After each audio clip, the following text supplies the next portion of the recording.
va attaquer là l'atelier consacré à la diversité et réalité du travail éditorial en région Alsace. Alors, on va appeler ça tout simplement édité en région, les régions Alsace en l'occurrence, puisque c'est notre territoire, c'est là où nous vivons, et puis essayer d'avancer avec nos interlocuteurs et surtout avec vous. Donc pendant une trentaine de minutes, on va essayer de faire circuler la parole, enfin en tout cas je vais essayer de faire circuler la parole ici autour de la table avec les intervenants, et très vite vous laisser prendre la parole pour que ce soit réellement un atelier. Parmi les intervenants ce soir présents, donc je crois qu'il y avait à un moment donné le nom de Claude Lutz qui devait être présent ce soir.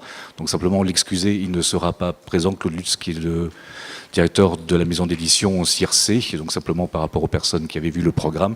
Nous avons beaucoup de plaisir ce soir à accueillir Cécile Gégère, qui est arrivée à nouveau en Alsace depuis une année à peu près de mémoire, qui est directrice de la Fondation des presses universitaires de Strasbourg, qui avait un parcours dans l'édition autre que dans l'université à une époque, puisque vous étiez également adjointe éditoriale aux éditions Glénat et responsable éditoriale aux éditions Nathan. Donc un parcours qui va aller du privé au public et du public au privé, et il sera toujours question de livres, d'édition et de lecture. L'édition et la circulation du savoir produit par l'université, c'est un des fondements même des presses universitaires de Strasbourg. Publier, diffuser, vendre des livres scientifiques, certes, mais aussi des projets comme le calendrier numérique que peut-être mathématique, lapsus, pardon. Le calendrier mathématique qui a connu un succès l'année dernière et quel succès on lui souhaite encore cette année. Il vient de sortir, j'ai vu arriver dans les librairies il n'y a pas longtemps, on en reparlera. Et puis d'autres projets sur le numérique avec des applications pour 2015. Aux côtés de Cécile Gégère, Pierre Marchand qui lui avait créé les éditions Caleva en 2005, spécialisé plutôt dans l'histoire. Et puis, depuis 2009, vous avez repris le Verger éditeur.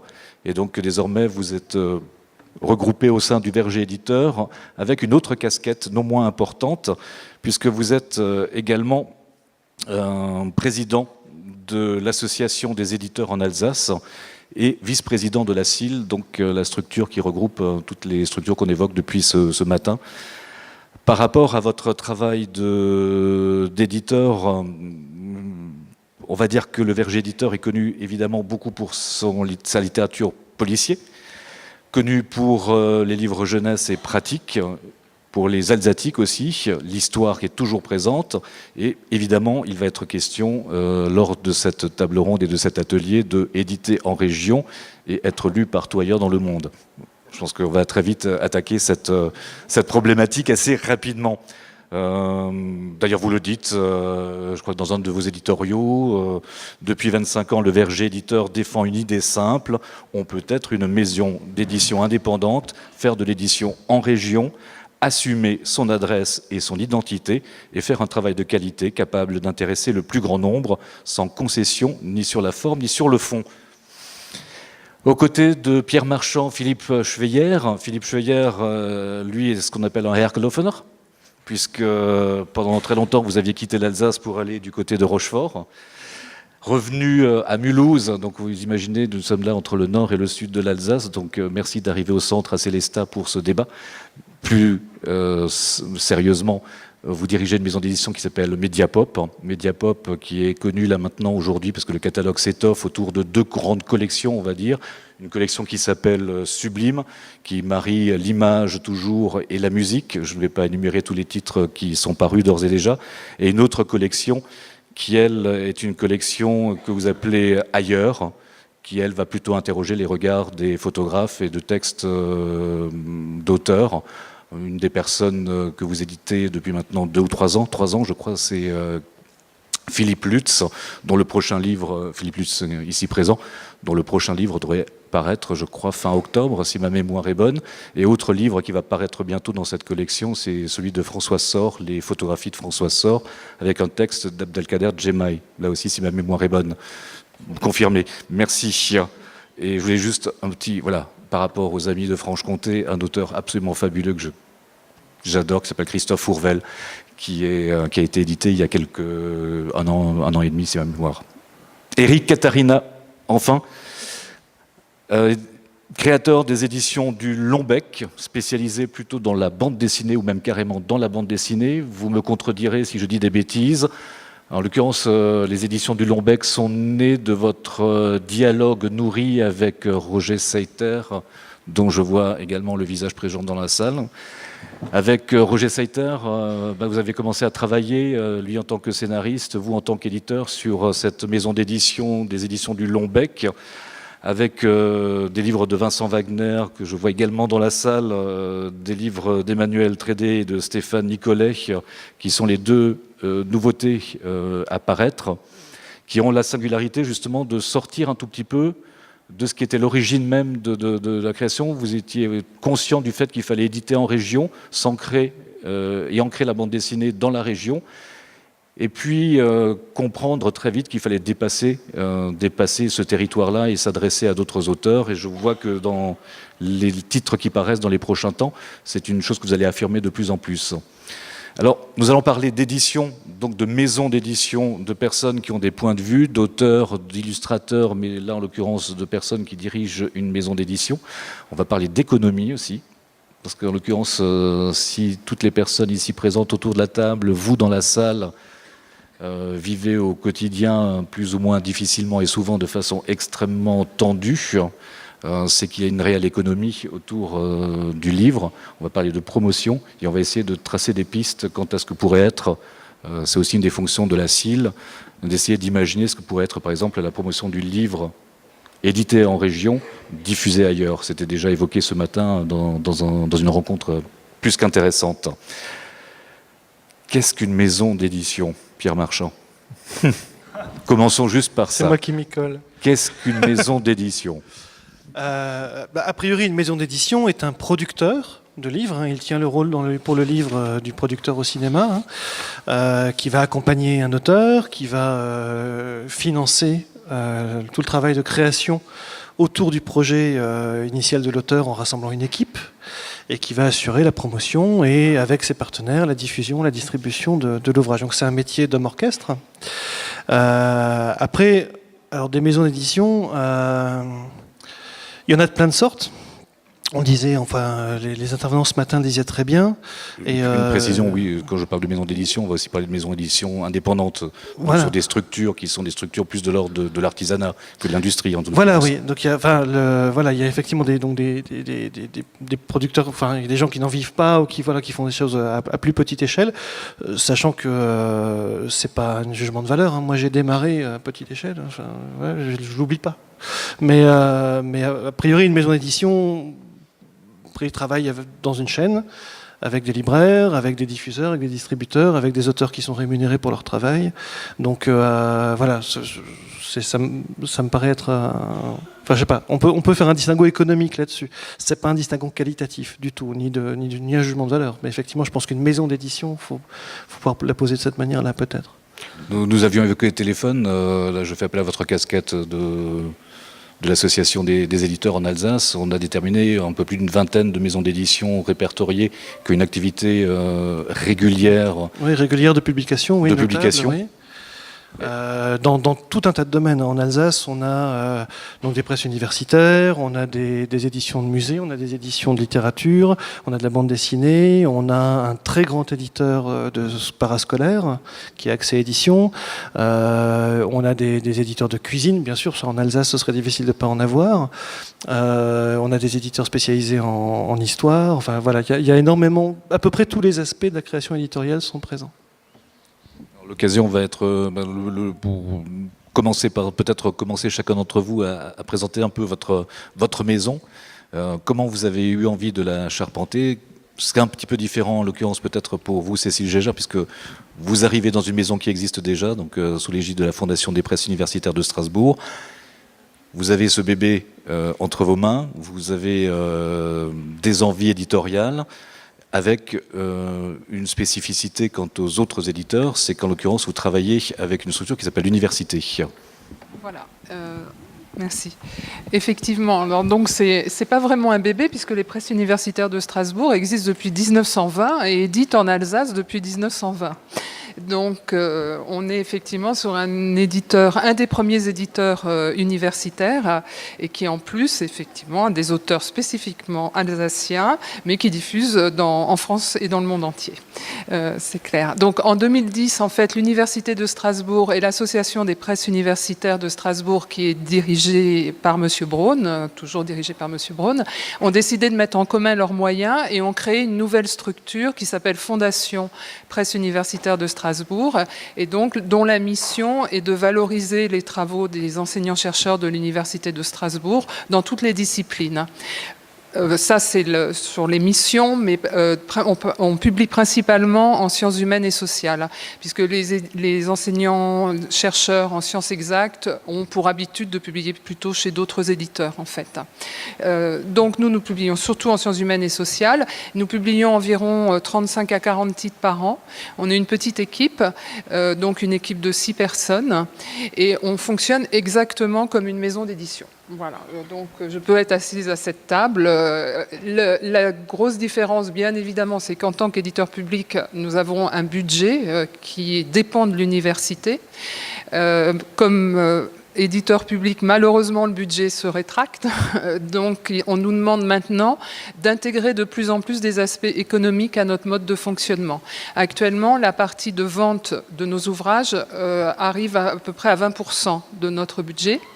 Mais l'université, puisqu'on est service central d'université aussi, nous demande d'arriver dans les 2-3 ans à venir à l'équilibre.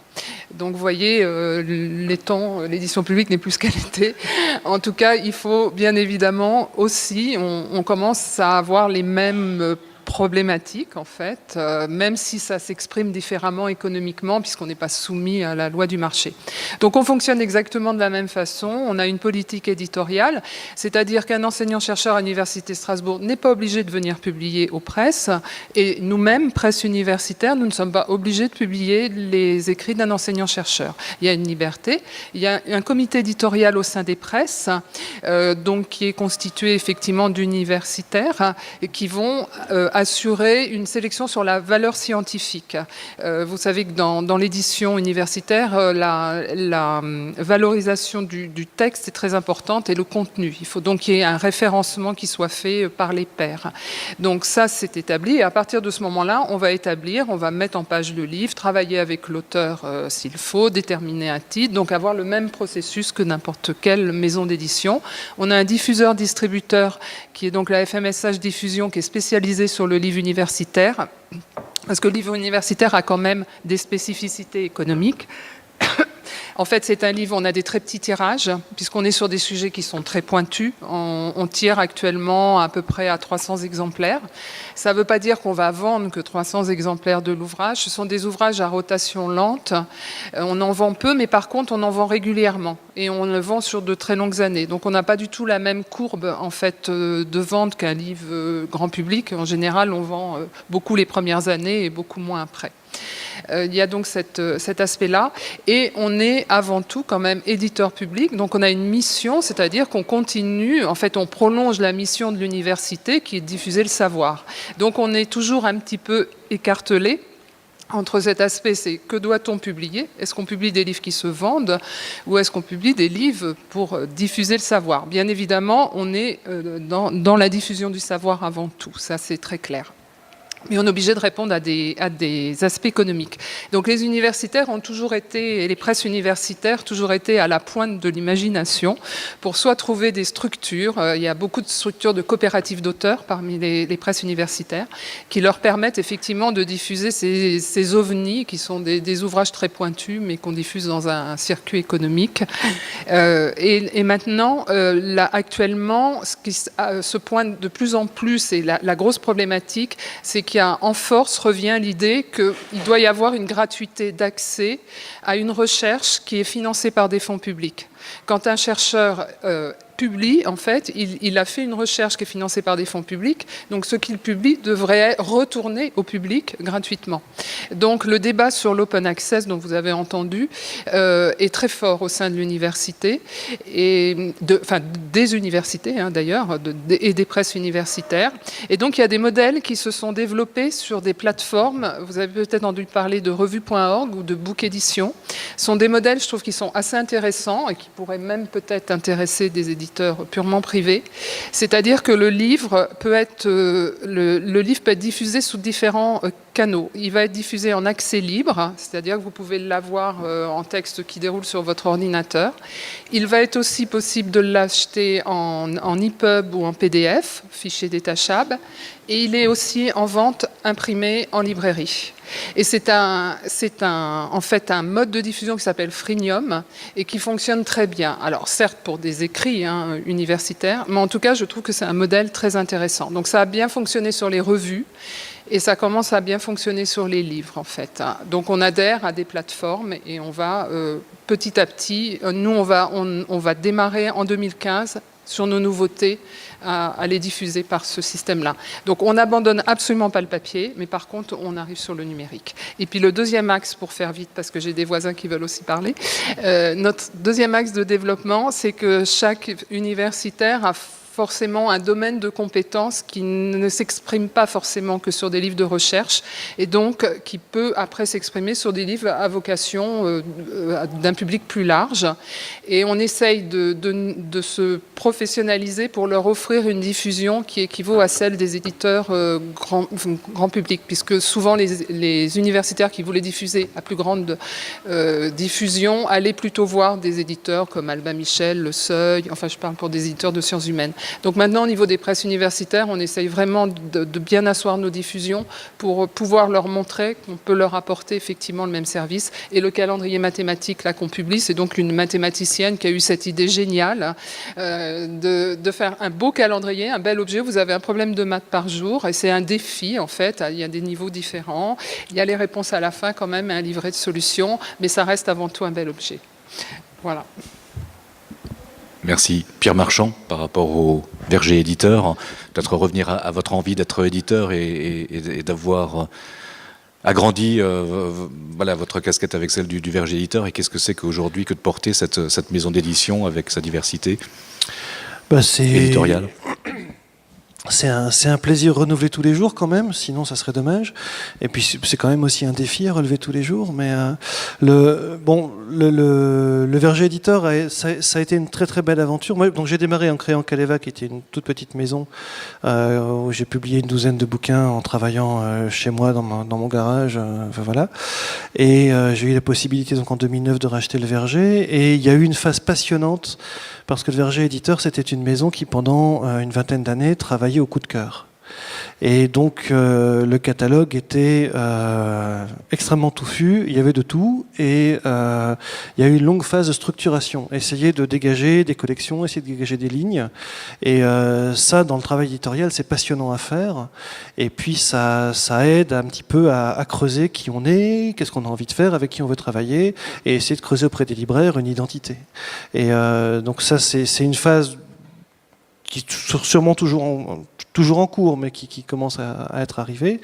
Et donc aujourd'hui, le Verger éditeur est une maison qui fait, donc, vous l'avez dit, donc, du roman policier avec les enquêtes Renan, ça c'est la partie la plus émergée de l'iceberg. Depuis quelque temps, on fait de la bande dessinée avec un certain succès aussi qui fait plaisir, toujours de l'histoire, et puis un peu de littérature. Et c'est vrai que selon... on a aussi quelques livres de jeunesse à la marge. Selon les sujets ou les thématiques, on ne va pas travailler de la même manière. On va toujours travailler avec le même souci de qualité et le même plaisir. Mais autant le polar, c'est vraiment ce pourquoi aujourd'hui je suis reconnu, et donc c'est ça qui va faire bouillir la marmite. Il va falloir pas se rater. Autant en littérature, par exemple, on sait à quel point c'est difficile la littérature. L'objectif va être juste de couvrir les frais et de constituer un beau catalogue. Je dis toujours, on va essayer de faire en sorte de ne pas se mettre à l'abri d'une bonne surprise. C'est surtout ça. Donc, et c'est vrai que du coup, le travail est très varié. Le livre d'histoire, le tirage moyen d'une monographie historique, c'est la même chose qu'aux presses universitaires. Hein. C'est pas, ça se vend pas à des milliers d'exemplaires. Donc, il y a plein d'aspects différents. Il y a aussi cette volonté donc de proposer des choses, donc d'assumer pleinement. Voilà, c'est une maison alsacienne. On fait des titres qui exploitent le patrimoine alsacien. En littérature, on va parler du Rotta Bissonheim, on va parler de choses comme ça, mais on va pas faire du livre alsaco-alsacien qui se regarde le nombril. On va faire des choses, de la vraie littérature, des choses intéressantes à lire, qui vont être intéressantes. Moi, je reviens donc des rendez-vous d'histoire de Blois. J'ai fort heureusement des lecteurs aussi en dehors de l'Alsace, quoi. Même si, évidemment, l'essentiel du travail se fait ici. On va évoquer très vite l'édition en région. Philippe Scheuer, même passion, avec une structure différente, puisqu'à l'origine de Mediapop, il y avait aussi une rencontre avec Bruno Schiban et avec la presse magazine, donc Zut, Novo et d'autres Limelight pour les plus anciens d'entre nous. Donc avec une structure de maison d'édition qui est entre d'abord une structure de graphiste et d'aide à la création par de pouvoir aider sur la mise en conception de plaquettes, etc. Puis de revues, de journaux, et enfin la maison d'édition qui est arrivée il y a quelques années maintenant. Oui, c'est exactement ça. En fait, la maison d'édition est arrivée complètement par hasard. En fait, c'était pas quelque chose de prémédité. Fin 2009, j'ai publié un premier livre suite à une rencontre avec un poète et un graveur. En fait, on s'est dit on va faire un livre. Et on s'est dit, puisqu'on fait un livre, on va tout de suite réfléchir à une collection. Moi, ce qui m'intéressait, c'était de faire une collection un petit peu qui parle de rock'n'roll. Donc on s'est dit, on va faire une collection qui s'appelle Sublime, parce que le rock'n'roll, c'est sublime. Donc on a fait un premier livre. Et puis je me suis dit, on verra bien s'il y a une suite ou pas.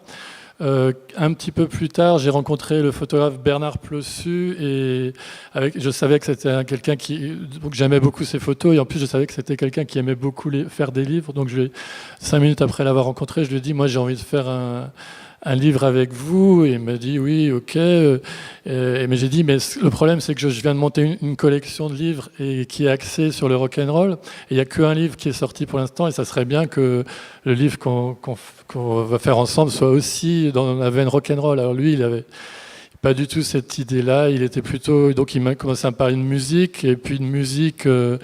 la musique des non-sommets, donc on a parlé de montagne et tout ça, je trouvais ça pas très très rock'n'roll, mais je me suis dit j'ai quand même vraiment envie de faire un bouquin avec lui, donc on a creusé. Alors il m'a parlé des gens au Niger qui faisaient des tam-tams et tout, ça commençait à sentir un peu le rock'n'roll, et je me suis dit mais il faut vraiment que je fasse ce bouquin, donc on a continué à discuter. Et puis tout d'un coup il m'a parlé de rock'n'folk dans les tout début des années 70. Il avait écrit dans rock'n'folk, il avait publié des reportages à la fois sur San Francisco, où il avait été hippie, où il avait vraiment vécu le hippisme de l'intérieur. Moi, j'étais pas du tout hippie, j'étais plutôt punk, mais je me suis dit, tiens, c'est rigolo, les hippies, ça devient quand même, ça se rapproche un peu du rock'n'roll. Et après, il me parlait de Goa et tout ça, donc je me suis procuré Maintenant, c'est bien parce que sur Internet, on peut acheter les vieux numéros de rock'n'folk, même des années 70, on les trouve assez facilement. Et j'ai lu ces reportages qui étaient vraiment très très intéressants. Et du coup, je lui ai dit, mais c'est ça qu'il faut qu'on fasse. En fait, je vais retaper donc les articles que tu avais publiés dans rock'n'folk. Et puis toi et lui, il m'avait dit qu'il avait plein de photos, qui étaient planquées quelque part. Qui n'avaient jamais été publiées parce que c'était des photos au grand angle, en couleur, etc. Et que lui, depuis, il était passé au 50 mm noir et blanc. Donc il n'avait pas trop envie de les publier, mais je l'ai un peu forcé la main. Finalement, un jour, il m'a envoyé un message en me disant « Ça y est, j'ai retrouvé les négatifs, c'est extraordinaire et tout, c'est super. » Et on a publié, donc, je vous résume l'histoire, on a publié donc en 2011 un livre qui s'appelle « Far Out », avec ces photos de l'époque, plus les sujets de rock'n'folk que j'avais retapés, plus une interview qu'on était allé avec Bruno chez lui à la Ciotat pour qu'il nous parle de cette époque, de ses rencontres avec Henri Miller, avec Ginsberg, avec la chanteuse folk, là j'ai oublié son nom, enfin bref, avec plein de gens, comment elle s'appelle, je sais plus, enfin plein de gens très très intéressants. Et ce livre, il se trouve que c'est vraiment un joli objet. Il a rencontré un certain écho. On a eu droit à une page dans Libé. On a eu droit à d'autres articles assez sympas. Et là, ça a commencé à m'exciter parce que moi, qui avait un petit peu l'habitude de publier des magazines en région, donc ça, c'était l'Alsace, la Lorraine, la Franche-Comté.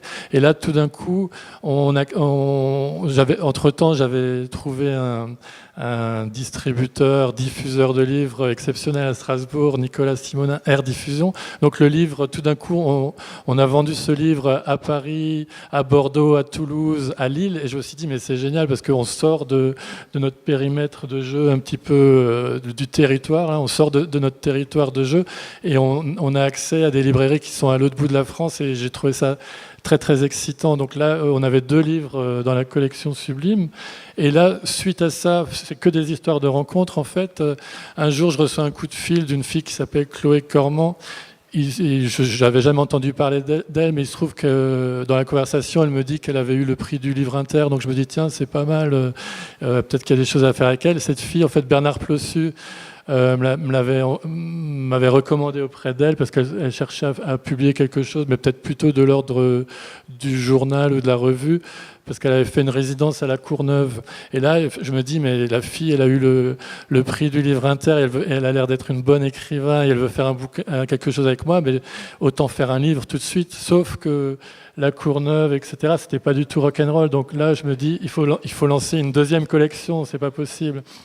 Et là, en réfléchissant avec elle, je me dis, on va lancer une collection qui s'appelle Ailleurs. Donc Ailleurs, ça peut être tout ce qui n'est pas rock'n'roll. Ça va permettre de faire d'autres choses. Et dans la foulée, il y a Christophe Fourvel, dont tu parlais tout à l'heure, qui est un écrivain qui est franc-comtois parce qu'il habite en Franche-Comté, mais enfin c'est un écrivain français ou international, qui est quelqu'un que j'aime vraiment beaucoup, qui m'avait appelé, qui m'avait dit, c'était le moment où ça commençait à aller mal en Syrie, il m'a dit, il y a quelques mois j'étais en vacances en Syrie, et sur un marché, on a rencontré un petit gamin à qui on a prêté notre appareil photo. Il a fait des portraits de tous les gens sur le marché. Je ne sais pas quoi faire de ces images. Et là, je me dis, il faut faire un bouquin. Si toi qui es écrivain et tout, si tu écris un texte sur ces photos, on fait un livre. Et ça tombe super bien. Je viens de lancer une collection qui s'appelle Ailleurs. C'est le moment. On a 2 bouquins maintenant dans la collection Ailleurs. Allons-y, fonçons. Donc voilà un petit peu comment les choses se sont faites de manière pas du tout préméditée. Et après, en fait, ça s'est un petit peu emballé, toujours de manière un petit peu au hasard, au fil des rencontres, en fait.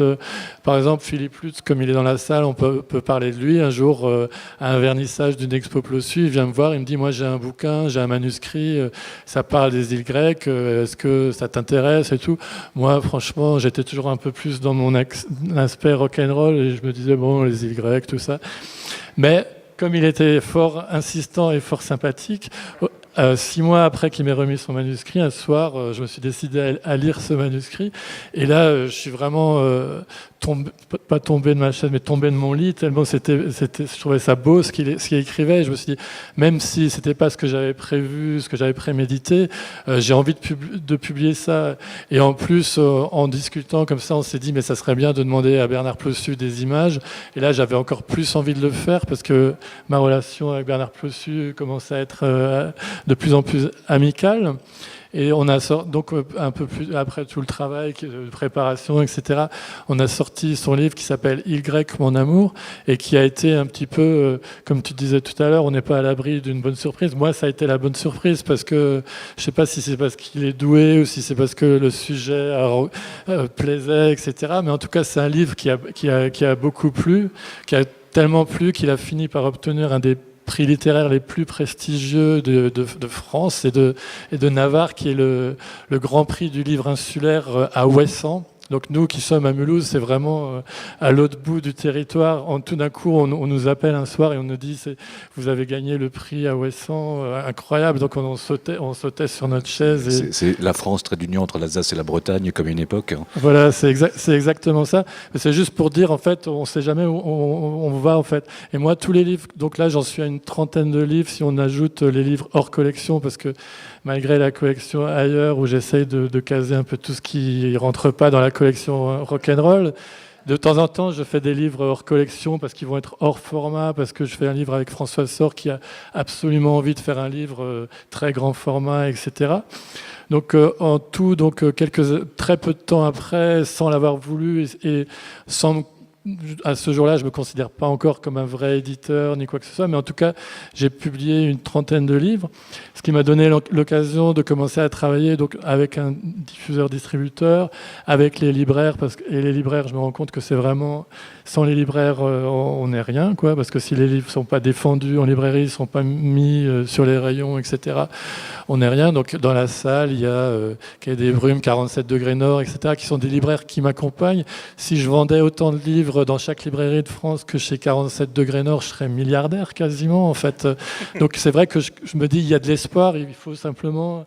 là, ici, on se dit qu'on est là pour quoi, de quoi on a besoin quand on me demande de quoi tu as besoin, etc. C'est sûr, on a besoin d'argent, d'avoir un peu de soutien, parce que moi, ma trésorerie, elle est quasi nulle. J'ai 1000 € de capital au départ, donc c'est très délicat quand il faut payer effectivement les imprimeurs assez rapidement et qu'on sait que le diffuseur, il va tarder à payer, etc. Donc, ce dont j'ai besoin, ce serait plutôt de temps, en fait, de temps pour pouvoir être de pouvoir plus discuter avec les libraires, et aussi de plus accompagner les livres, parce que c'est vrai que c'est assez facile finalement de mettre en page, de relire, de corriger, de faire imprimer, etc. Mais après, je pense que tout le travail d'accompagner... Il y a souvent une frustration, parce qu'une fois que le livre sort, on l'envoie comme ça à la presse et tout, et puis il n'y a pas grand-chose qui se passe, et on attend en disant qu'il va y avoir des trucs incroyables qui vont se passer. Moi, j'ai eu la chance d'avoir un peu de presse sur certains bouquins. Récemment, on a sorti un bouquin en hommage à Daniel Darc, on a eu un article dans Rock and Folk, on a eu un truc sur le blog des Inrocks et tout, donc ça aide un tout petit peu, mais on n'a jamais assez par rapport à ce qu'on espère.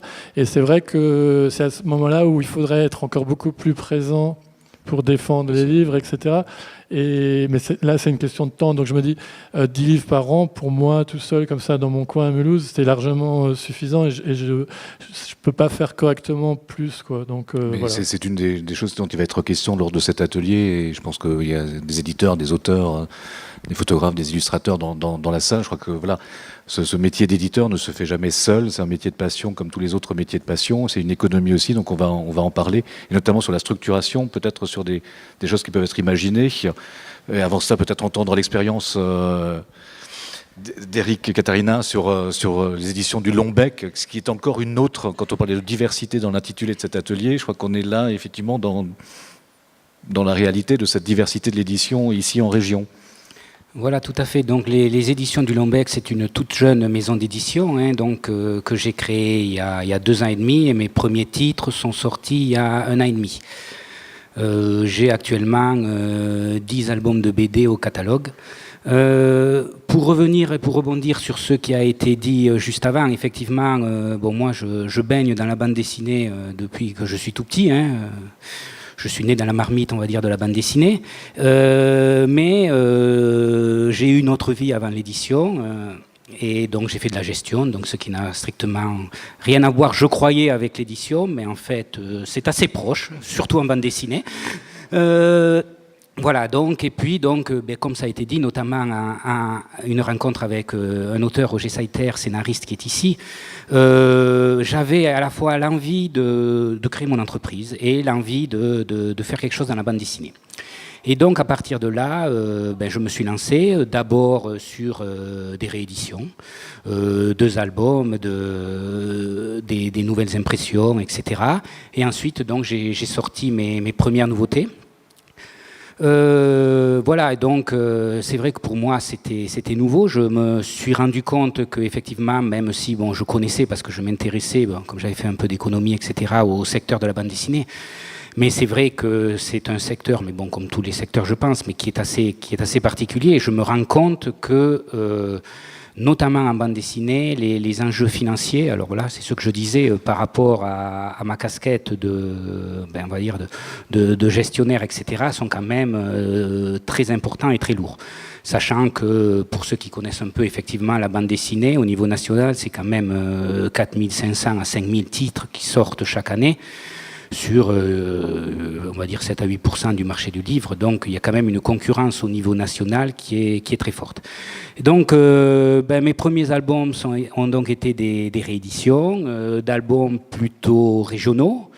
Même si je crois qu'on en rediscutera plus tard, mais cette notion, puisqu'on parle du territoire, mais pour moi, je crois que ça a été déjà dit par Pierre Marchand, il faut absolument la dépasser. Mais n'empêche que moi, pour des raisons aussi de diffusion au départ, pour me faire connaître, etc., j'ai volontairement eu des albums de bande dessinée qui, on va dire, pour simplifier, qui se passaient en Alsace. Et donc ça m'a permis effectivement, d'une part avec ces rééditions et ensuite avec mes premiers titres, d'être diffusé de manière régionale.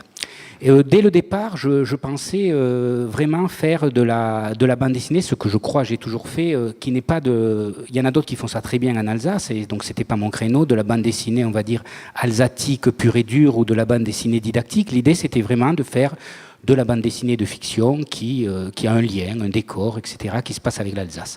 Mais dès le départ, je pensais sortir du territoire alsacien. Alors bon, mon accent, hein, vous avez compris, je suis en Alsace depuis plus de 20 ans. Personne ne le croit quand je le dis, donc bon, je le dis quand même. Et donc, vous n'avez pas fait d'effort d'intégration. Voilà.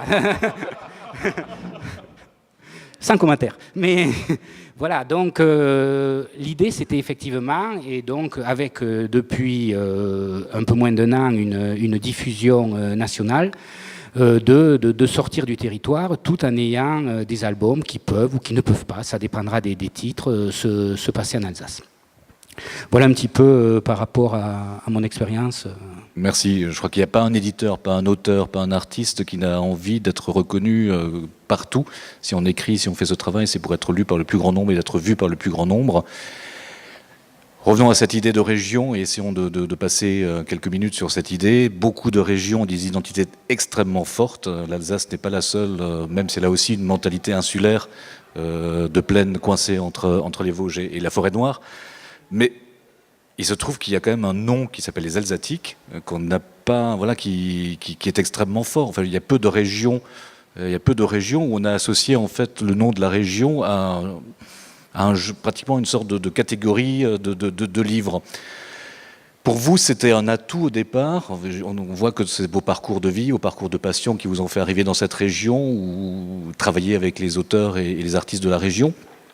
Est-ce que c'est extrêmement compliqué d'exister sans cette casquette qui peut être une force économique, parce que je me souviens aussi que dans beaucoup de librairies, pendant très longtemps, le rayon alsatique était un rayon qui était fortement identifié et qui avait vraiment ses lecteurs, qui s'érode d'ailleurs au fur et à mesure. On se rend compte qu'aujourd'hui, le rayon alsatique, dans la plupart des librairies, mais les libraires présents me contrediront peut-être, a de moins en moins d'écho, en l'occurrence pour les lecteurs et les acheteurs de livres.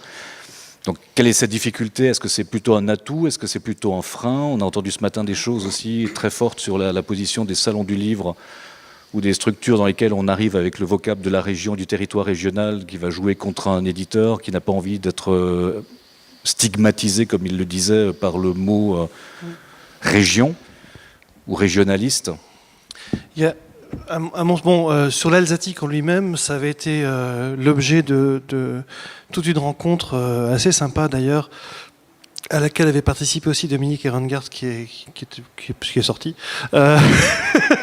mais avec les bibliothécaires à Colmar sur qu'est-ce que c'est que l'Alsatique et où ça va et où ça nous emmène. Je crois que c'est un sujet très très large, mais c'est vrai que l'Alsatique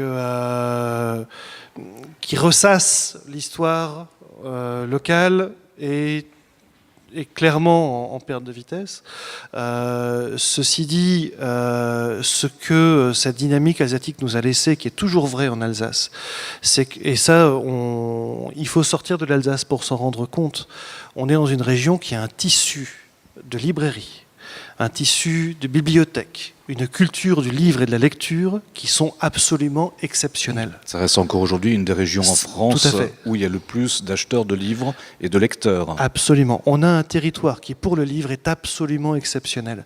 Et ça veut dire que pour nous, éditeurs, soit confirmés, soit débutants, on a à portée de main des partenaires à qui s'adresser pour essayer de s'appuyer, de travailler avec eux, etc., qui sont nombreux, qui sont variés, qui sont de qualité et qui sont pas forcément tous non plus aux abois. Je veux dire, voilà, on est quand même dans une région qui, c'est à la mode de parler de marasme de la lecture, de la culture, etc. C'est vraiment pas en Alsace qu'on va trouver le plus grand marasme, je ne pense pas. À moins que quelqu'un veuille dire le contraire, mais je crois pas. Et donc on a cette chance de pouvoir, d'avoir pu créer nos maisons, pour nous trois qui l'avons créé, en s'appuyant sur ce réseau-là, en s'appuyant sur cette dynamique. Alors, on le fait en proposant des titres régionaux ou en proposant des titres rock'n'roll, hein, ça c'est pas le souci, mais on peut s'appuyer là-dessus. Et ça fait notre force, ça nous permet de grossir petit à petit, de nous développer un peu, de nous asseoir surtout, pour ensuite, éventuellement, pouvoir proposer des choses à l'extérieur. Enfin, pour moi, ça a vraiment été ça. Il y a d'abord une étape où, grâce aux libraires alsaciens, strasbourgeois notamment, parce qu'au début, je faisais ma tournée tout seul avec ma petite voiture, donc j'allais pas souvent à Mulhouse, j'avoue. Maintenant, j'y vais plus souvent. mais grâce aux libraires alsaciens, j'ai pu faire mes premières ventes, me frotter au marché, sans avoir trop de pots cassés. J'en ai eu, bien sûr, et puis ensuite prendre confiance et puis commencer à me tourner vers l'extérieur. Ça a vraiment été, c'est vraiment ça la plus grosse force, je pense. Peut-être Cécile Gégère sur le patrimoine aussi, parce que dans cette région, il y a une réelle culture, il y a un patrimoine aussi. Peut-être une des vocations de l'université d'analyser un certain nombre de données de cette culture-là. Mais il y a une culture vivante qu'on évoquera tout à l'heure aussi. J'imagine beaucoup de gens dans la salle.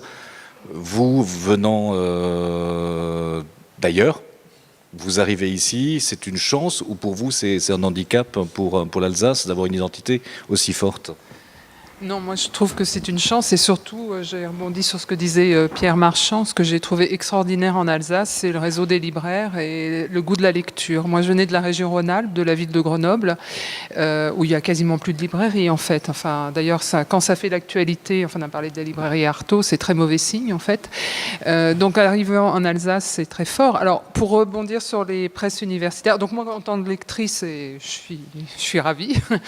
Pour rebondir sur les presses universitaires, on a un paradoxe parce qu'évidemment un enseignant-chercheur à l'université de Strasbourg est ancré dans son université mais est avant tout là pour diffuser ses idées bien évidemment en France et dans le monde.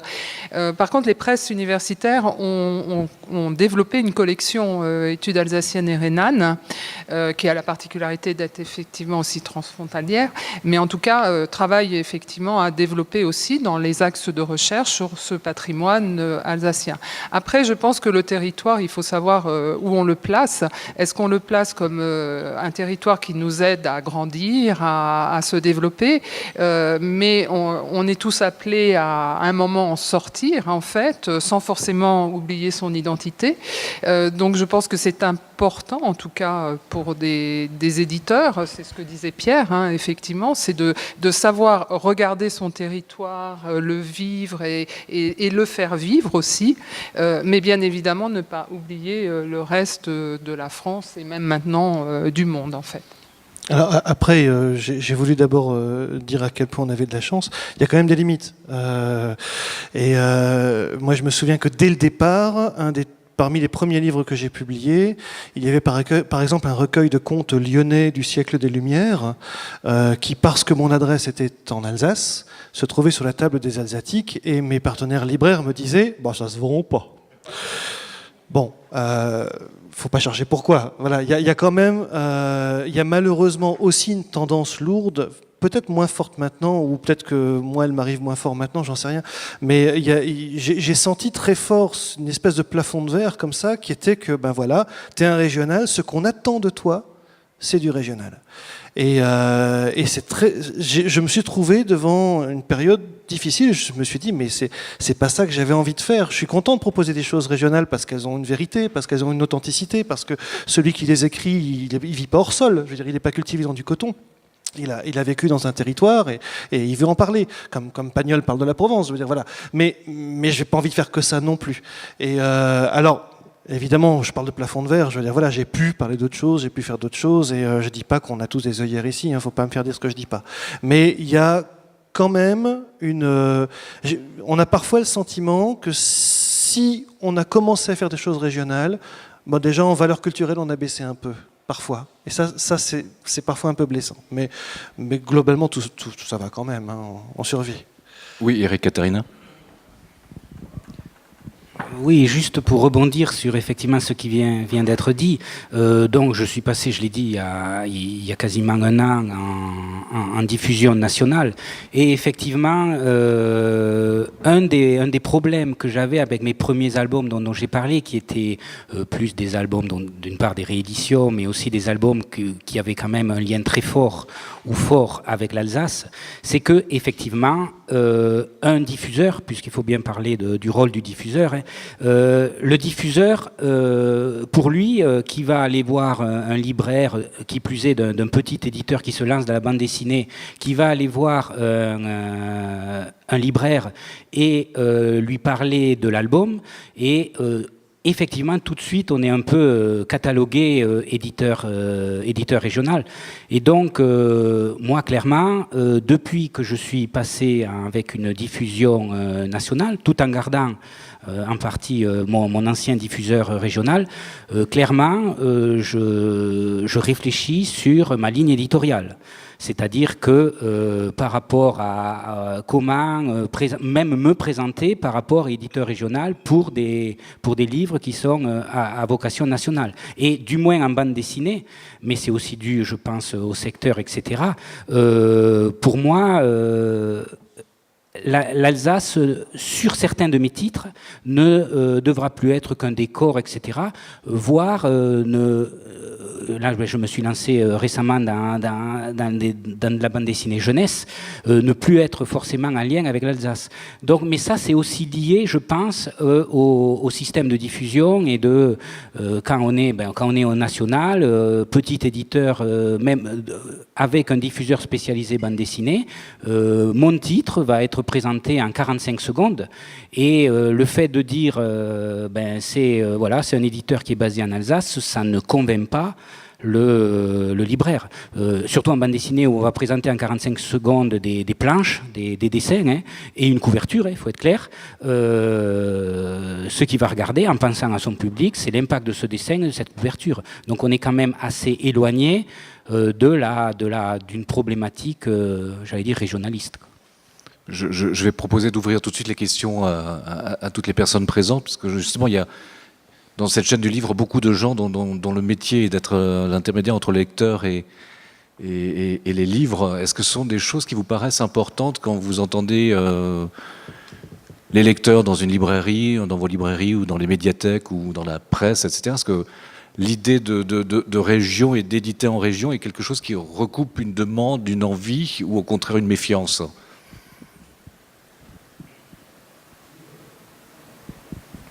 Il y a un micro qui peut circuler. En attendant que quelqu'un pose une question, moi je voulais juste quand même parler de cette question par rapport à mon expérience à moi. Moi je pense que j'ai jamais ressenti ça en fait, ce côté tu es un éditeur régional, etc. En fait. Mais après la région reste mon terrain de jeu et forcément je vais éditer plus de gens de la région que d'ailleurs parce que c'est ici que je vais rencontrer du rock'n'roll alsacien quoi. Non, mais c'est vrai que c'est une sorte de terrain de jeu où je vais rencontrer plus d'auteurs en Alsace et je vais avoir des contacts plus privilégiés avec les libraires du coin. Enfin, c'est vrai que c'est plus facile parce qu'il y a cette proximité. C'est la convivialité de la rencontre. Voilà, on va rencontrer les gens plus souvent. Après, on peut très bien avoir des rapports privilégiés avec un libraire de Bordeaux que j'ai rencontré une fois et puis le contact est établi et puis ça va être aussi privilégié. Mais forcément, en Alsace, c'est plus facile. Mais par contre, j'ai jamais senti qu'on me regardait un petit peu de haut sous prétexte que j'étais établi à Mulhouse. Au contraire, j'ai toujours tourné ça plutôt comme un atout en disant voilà, à Mulhouse, on peut aussi être éditeur, il n'y a pas de souci. Ce qui est compliqué, je crois compliqué, c'est la coexistence dans un même catalogue de choses régionales et non régionales. C'est ça qui est compliqué. C'est-à-dire à partir du moment, par exemple, le Verger a eu la chance, et je le vis comme une chance, et c'est superbe, de se faire un petit nom dans le roman policier régional avec les enquêtes rhénanes. À partir du moment où on met en avant des polars strasbourgeois ou des choses comme ça, c'est normal aussi quand on arrive avec un conte africain. On vous regarde un peu bizarre, tiens, on ne s'attendait pas à ça. Mais je ne m'attendais pas non plus à ce que le conte africain disparaisse complètement des circulations à ce point. Et c'est parfois vraiment difficile de réussir à faire cohabiter les choses. La difficulté dans la ligne éditoriale, effectivement, d'avoir un catalogue qui puisse être reconnu, en l'occurrence. Et c'est pas pour rien que les maisons d'édition d'envergure que l'on évoque souvent éditent énormément. Il y a d'autres raisons pour lesquelles ils en éditent autant. Ça, c'est un autre débat. Mais en tous les cas, il y a une véritable logique aussi de part de marché, c'est-à-dire d'occupation des librairies et d'occupation de l'espace. Donc automatiquement, et là où on dépasse de loin la question de l'édition en région, ce sont des structures qui sont très petites, ce qu'on appelle les petites maisons d'édition, sachant que ces petites maisons d'édition sont de plus en plus nombreuses en France. Malheureusement, elles ont des durées de vie qui vont de 3 à 4 ans grand maximum parce qu'elles sont économiquement très fragiles et basées beaucoup sur la passion et que la passion s'émousse avec le temps quand les résultats ne viennent pas. Mais en tous les cas, cette confrontation de petites maisons d'édition en région, on va la retrouver dans toutes les régions. Donc aujourd'hui, sur ce territoire, et c'est l'enjeu aussi de ces 2 journées professionnelles autour du livre, c'est de dire quels seraient un petit peu les outils dont vous auriez besoin par rapport aux libraires, par rapport aux médiathèques, par rapport à tous les acteurs de la chaîne du livre, que ce soit des outils économiques, des outils de soutien, des outils d'encouragement. Ou on commence peut-être par l'économie pure et dure. Oui, pardon, monsieur. Oui, je vais peut-être partager mon expérience de libraire. Il se trouve que je pense que l'Alsatique ou le livre sur l'Alsace a souffert pendant un certain nombre d'années quand même d'une redondance de publication autour toujours du même thème, au point qu'un auteur que nous avons rencontré ici a dit un jour, est-ce que l'an prochain on va avoir malgré nous monte un meuble Ikea? Parce que au bout d'un moment, c'est une thématique qui est certes difficile et qui a imprégné beaucoup l'histoire de notre région, mais il y a un moment où on peut passer à autre chose. Et j'ai l'impression que ce passage à autre chose, il a été extrêmement difficile. Et ce qui m'a marqué aussi, c'est qu'un des meilleurs bouquins sur l'histoire de la région qui soit sorti ces dernières années, qui est celui de Pascal Hugues sur ses 2 grands-mères, Marthe et Mathilde, a été publié d'abord en Allemagne, en allemand, traduit du français en allemand, et après seulement en France et par une édition nationale, Les Arènes. Donc, il y a quelque part un hiatus entre notre identité, notre régionalisme et qu'est-ce qu'on en fait.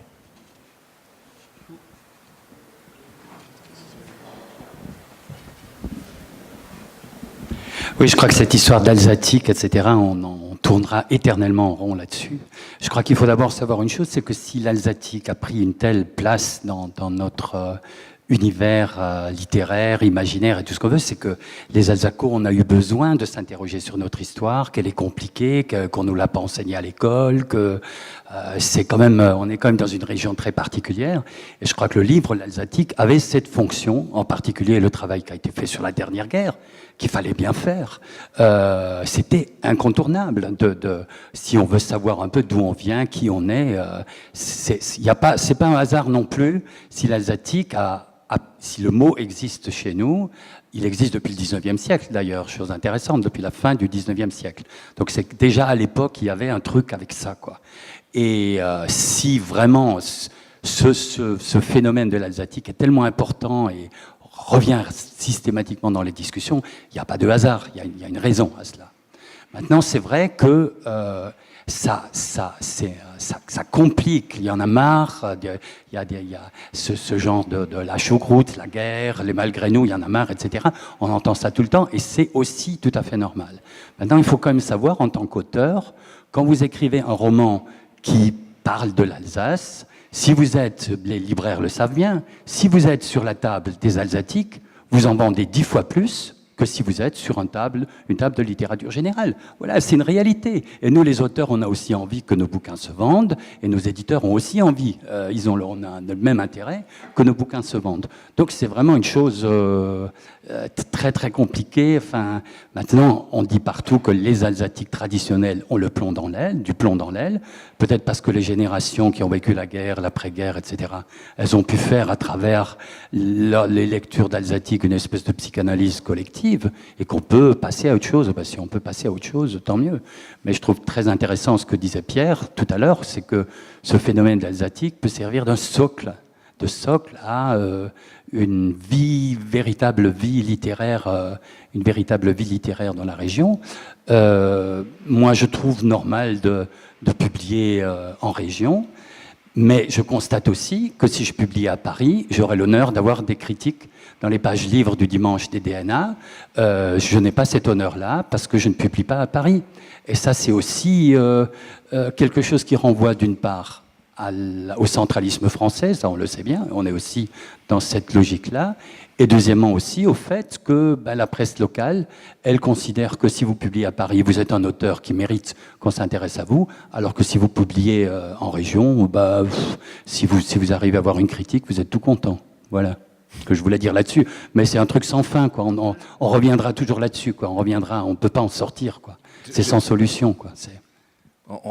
J'entends aussi dans ce que dit Pierre Kretz, quand vous évoquez par exemple la tradition jacobine de la France, elle est réelle. On n'a pas du tout le même modèle, à quelques kilomètres d'ici, dans une tradition de Länder et de structuration du territoire radicalement différente, où la question se pose aussi sur la région, mais elle n'a pas ce côté un petit peu dédaigneux qui est attaché à toutes les régions, qu'on le veuille ou non.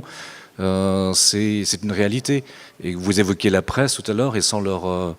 La presse traverse une crise qui est phénoménale, mais une de ces crises foncières pour moi, c'est justement d'être centralisée sur Paris et en l'occurrence d'avoir une localisation, une vision du monde qui est extrêmement réduite. Mais ça, c'est un autre débat et c'est pas le lieu. Mais en tous les cas, effectivement, c'est la richesse de l'édition, c'est justement sa diversité dans toutes les régions. Après, il y a aussi un point qui est lié à la taille critique, en fait. Vous avez effectivement sur Paris les plus grandes maisons d'édition, avec quelques-unes qui se sont mises en région. Et souvent, dans les régions, vous avez des très petites structures, en fait. Et ça reste quand même un problème. Et il y a sûrement, effectivement, et ces journées qui sont organisées sont quand même le signe qu'il y a des aspects de mutualisation qui sont importantes pour donner un autre souffle, me semble-t-il, en tout cas à des publications qui sont trop parcellaires, en fait, ou des structures d'édition qui sont aussi parfois trop parcellaires. On est maintenant à une ère où il faut arriver à mutualiser certaines choses, en gardant bien évidemment sa spécificité éditoriale, parce que la relation entre un éditeur et un auteur, elle est totalement unique, et ça ne se met pas dans un pot commun. Mais en tout cas, il y a d'autres fonctions qui peuvent être tout à fait beaucoup plus ouvertes et mutualisées, et qui aideront, en fait, à pouvoir donner une visibilité et pourra retirer ce côté qui est juste le côté de l'étiquette régionale qui n'est malheureusement qui tire un peu vers le bas, alors qu'en fait, comme vous dites, c'est un socle et c'est ça qui aide. Et il faut le dépasser parce que finalement ce territoire et son identité, c'est quand même le territoire aussi où on rencontre quantité d'auteurs, de dessinateurs, de graphistes, de grands talents avec qui on travaille tous les jours. Il y en a qui sont dans la salle, il y en a qui ne sont pas dans la salle, il y en a plein avec qui j'ai beaucoup de plaisir de travailler tous les jours et qui ont un vrai talent, qui font des choses superbes, à mon avis en tout cas. Et j'ai la chance de voir que comme ça se vend, ça doit plaire aussi à d'autres gens. Et puis c'est aussi dans ce territoire-là qu'on a la possibilité, nous, petites structures, avec nos petits bras musclés, comme disait Coluche, d'aller créer des événements, d'aller à la rencontre des gens, d'aller faire des promos suivis. Moi, je sais que j'ai eu le plaisir de travailler aussi, comme Eric, avec Roger Seiter. Roger, qui est un auteur qui a une carrière remarquable et qui partage sa carrière entre le national et le régional. Justement, j'ai presque demandé à Roger Roger m'a dit, Non mais Roger m'a dit un jour, et j'ai adoré quand on a sorti la BD de Sherlock Holmes l'an dernier, il m'a dit, tu sais, une promo comme celle que tu es en train de me faire, un national me la fera jamais. Et si on a été capable, toute petite structure, je suis tout seul à ramer et à faire appel ponctuellement à des gens à l'extérieur, si on a été capable de monter cette promo-là, c'est aussi parce que ce territoire, il a une taille humaine, il a un réseau de relais qu'on connaît, et on est capable d'y grenouiller, alors que plus loin, je veux dire, voilà, ne serait-ce que jusqu'à Nancy ou jusqu'à Reims, j'en suis pas capable. Tout seul, j'y arrive pas. Oui, en fait, ce débat m'interpelle en fait, parce que j'écoute et puis je réfléchis en même temps. Et bon, moi j'ai effectivement une longue carrière derrière moi, parce que j'ai 25 ans de BD derrière moi et plus de 70-80 albums, je sais plus. Ça m'a fait penser, il y a quelques années, j'avais changé d'éditeur. J'étais chez Cassem pendant très longtemps, j'ai changé d'éditeur, un autre éditeur national. Et l'éditeur en question, enfin le directeur éditorial, m'a dit, ben voilà, on se donne rendez-vous à tel moment, et tu prends quel métro? Et je lui ai dit, mais attends, avant de prendre le métro, moi je prends un train. Et le brave monsieur, il tombait des nues parce que j'habitais près de Strasbourg et pas du tout à Paris. Et je crois que c'est un peu tout le problème. Moi, actuellement, je publie beaucoup d'albums nationaux, enfin chez les éditeurs nationaux, et je publie également donc chez Pierre ou chez Eric, etc. Pourquoi je fais ça? Parce que simplement, Pierre ou Eric, pour certains projets, vont me faire un travail d'éditeur qui sera très différent de ce que je connais chez Casterman ou chez Glénat ou chez Flammarion. Voilà. Donc ça dépend peut-être de... Moi en tant qu'auteur, là je parle en tant qu'auteur, ça dépend effectivement du bouquin qu'on veut faire. Le Sherlock Holmes de l'année dernière, le tirage était extrêmement important. Et Giuseppe, qui est mon dessinateur sur ce coup-là, qui a une longue carrière internationale derrière lui, clairement. Je crois que c'est un de ses plus gros tirages. Donc voilà. Donc je crois que la ligne de partage, elle est peut-être pas si claire que ça, en fait. Et moi, je vois surtout là des éditeurs qui font un travail spécifique, mais ils sont installés en Alsace, ok. Mais à part ça, il n'y a pas vraiment de différence. Sinon, qu'ils font parfois effectivement des promotions plus intéressantes que Flammarion, Casterman. Voilà. Donc, en tant qu'auteur, là, je suis un peu partagé. Enfin, le débat, quelque part, me dérange un peu. Parce que voilà, je peux très bien faire des bouquins chez Casterman. Là, j'ai une sortie nationale très importante, un tirage pharaonique il y a au mois de septembre. Et là, on va sortir un album chez Pierre. Et pour les deux bouquins, pour moi, sont tout aussi importants. Voilà. Donc la ligne de partage, pour moi, elle n'est pas si claire que ça. Oui, pour rebondir là-dessus, effectivement, mais je pense que le problème, puisqu'il faut y revenir, puisqu'on tourne autour de ça, de la territorialité, c'est plus un problème, moi je le vois comme ça, mais parce qu'évidemment je suis un petit éditeur, mais c'est que effectivement la problématique du petit éditeur pour aborder le marché national. Et je rejoins ce qu'a dit Pierre, c'est-à-dire que moi je m'oriente vers effectivement quasiment, on va dire, deux lignes éditoriales et deux façons de travailler différentes sur l'Alsace et sur le national, voire avec des titres d'ouvrages ou des lignes éditoriales, oui, des lignes éditoriales qui vont être différentes en fonction que je souhaite avoir cet album au niveau régional essentiellement ou au niveau national. C'est là que, parce que derrière il y a des contraintes aussi en termes de diffusion, distribution qui sont pas du tout les mêmes, quoi. Effectivement, c'est ce que disait Pierre. Sans la région, j'aurais jamais pu vivre plus d'un an avec ma maison d'édition, c'est évident. Mais parce que j'avais des albums qui avaient qui parlaient de l'Alsace, qui étaient diffusés en Alsace. Car après ces albums-là, je veux les diffuser au niveau national.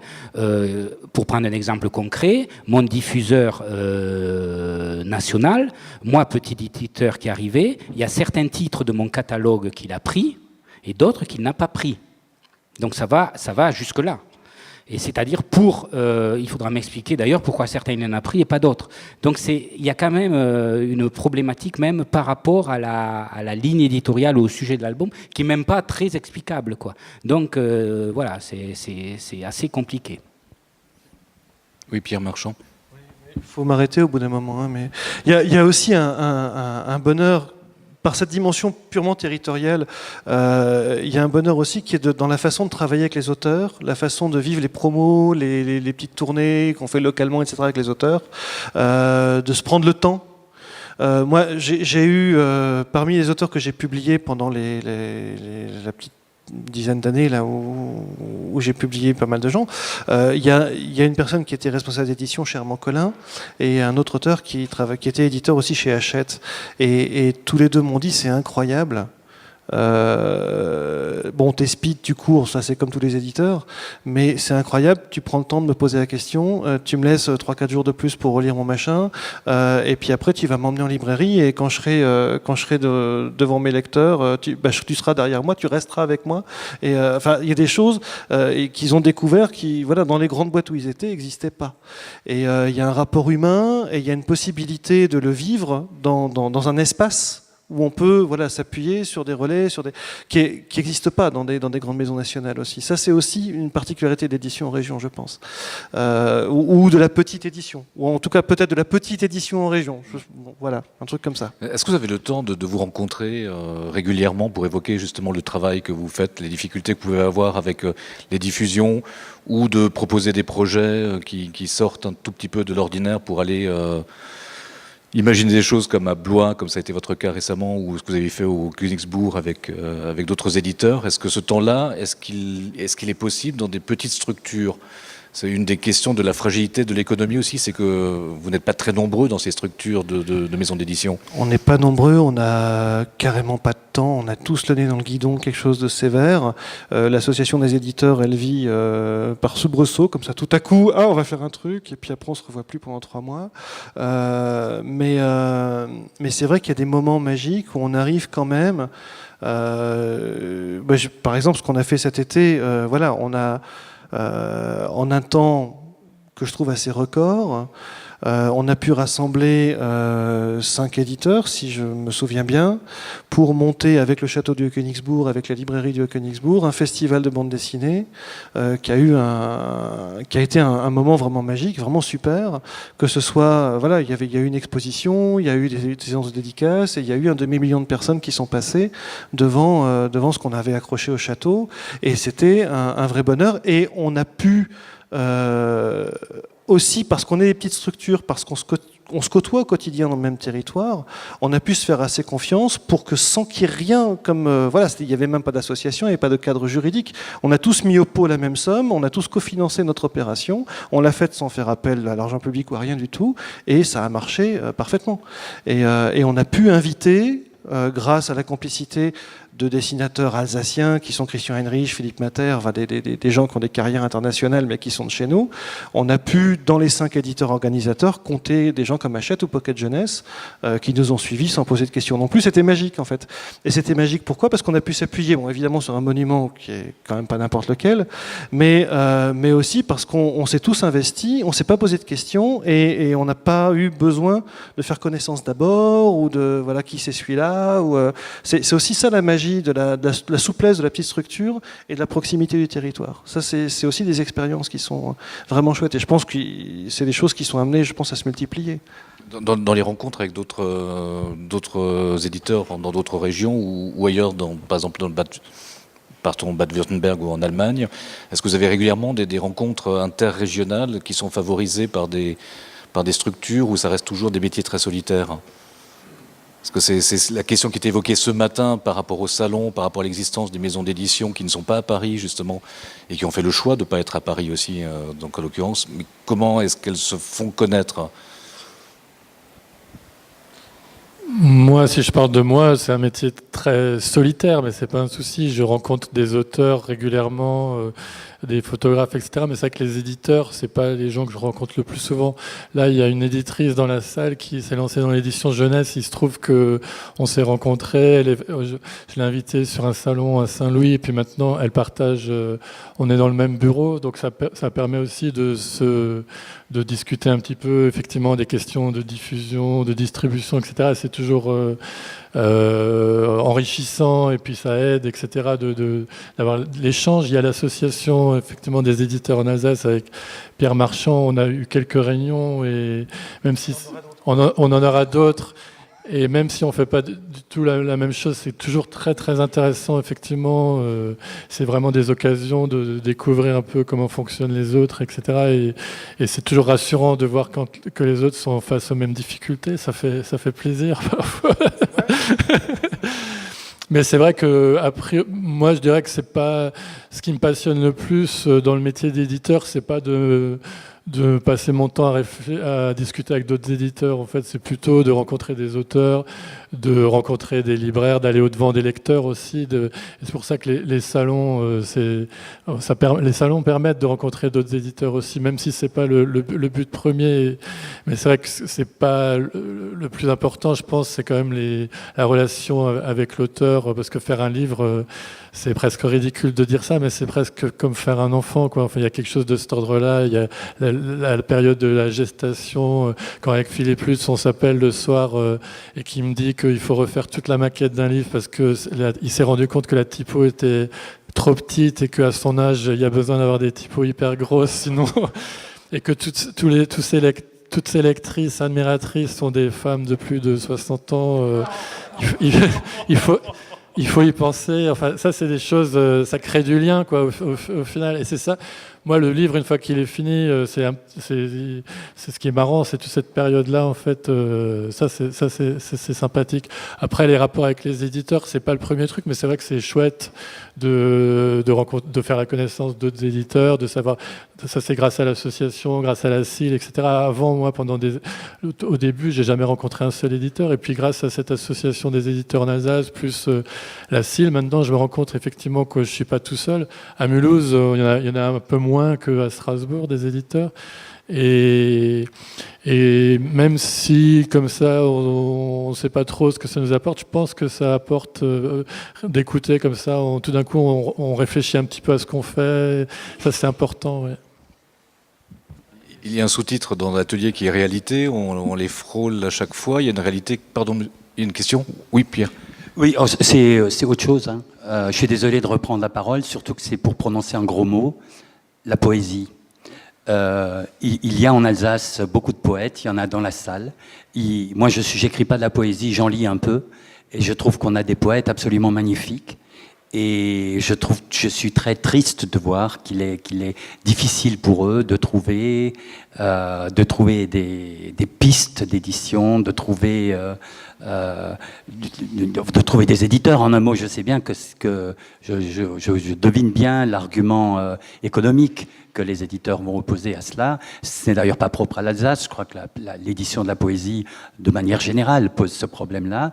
Mais je trouve que c'est quand même très triste que le nombre important de poètes qu'on a ici, qu'on peut connaître de manière confidentielle par la revue alsacienne de littérature, ou parce qu'on les connaît, ou parce qu'ils font des lectures, ne soient pas plus reconnus dans l'espace littéraire régional. C'est vrai, mais je pense que là, il faut passer par des réseaux. Je suis vraiment... J'écris aussi, je suis pas seulement éditeur, j'écris aussi, j'écris des romans et j'ai écrit des recueils de poèmes. Et le premier livre que j'ai publié, que j'ai signé de mon nom, c'était en 1988, c'était il y a 26 ans, et c'était un recueil de poèmes. Et mon recueil de poèmes, je l'ai payé avec mes sous parce que j'ai trouvé personne pour le publier, et je suis allé faire toutes les occasions possibles de lecture publique pour le faire entendre à des gens et pour ensuite le signer et le vendre. Et j'ai dû y être bien opiniâtre puisque j'en ai vendu plusieurs centaines, j'ai dû en vendre 600, 700, quelque chose comme ça, ce qui, je crois, est un assez bon score pour des recueils de poèmes. Mais depuis 26 ans, je vois les mêmes problèmes chez les poètes que ceux que j'ai connus moi il y a 26 ans, et il n'y a simplement pas de vie économique à la poésie en librairie. Mais on peut essayer dans tous les sens. J'avais monté une association en 90. Donc ça fait 24 ans cette fois-ci. C'est mon quart d'heure où je joue au vieux. Mais j'avais monté une association qui était un réseau de distribution pour les poètes auto-édités. Je remplissais mon sac à dos de recueils de plaquettes de poèmes et j'allais chez Berger-Levrault à l'époque, où tu vois, Broglie, Kléber, machin, j'allais leur proposer des plaquettes de poèmes. Tu imagines comment j'étais reçu. J'ai quand même réussi à en poser, à en mettre dans les rayonnages. Mais c'était pour les récupérer un an plus tard, dans les mêmes quantités. Ça n'avait pas bougé, en fait. Et voilà. Moi, il m'est arrivé de publier un recueil de poèmes d'un jeune poète qui habite à Dijon. Et c'était une rencontre avec ce garçon et un vrai plaisir de publier ces poèmes, des poèmes accompagnés de photographies. Je pense que c'est ma plus mauvaise vente, mais c'est pas un souci. En fait, je suis très content de l'avoir fait, mais c'est vrai que c'est très difficile à vendre. Récemment, là, je viens de publier un livre d'entretien avec un poète qui s'appelle Mathieu Messagier, qui habite pas en Alsace, mais il habite à côté de Montbéliard, donc c'est pas très très loin. Et là aussi, c'est une rencontre. C'est quelqu'un qui a publié chez plein d'éditeurs, chez Flammarion, chez Christian Bourgois, etc.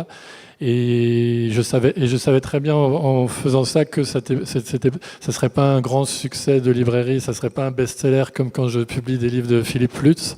Mais en même temps, je pense que dans le métier d'éditeur, on publie parfois des livres en se disant celui-là il va marcher, mais aussi de temps en temps, comme il y a ces histoires de rencontres, on peut aussi de temps en temps prendre le luxe de publier, de faire des petits tirages et de se faire plaisir et en essayant de réduire au maximum les coûts et en se disant peut-être que sur la durée, finalement, on va pas perdre trop d'argent ou peut-être qu'on va équilibrer. C'est aussi ça que moi j'ai appris en quelques années. En fait, c'est peut-être de pas viser trop, c'est-à-dire de pas vouloir faire des tirages monstrueux, mais c'est tout à fait possible de faire des tout petits tirages et en se disant ben voilà, si jamais tout d'un coup ça marche, ben on retire, c'est pas un souci.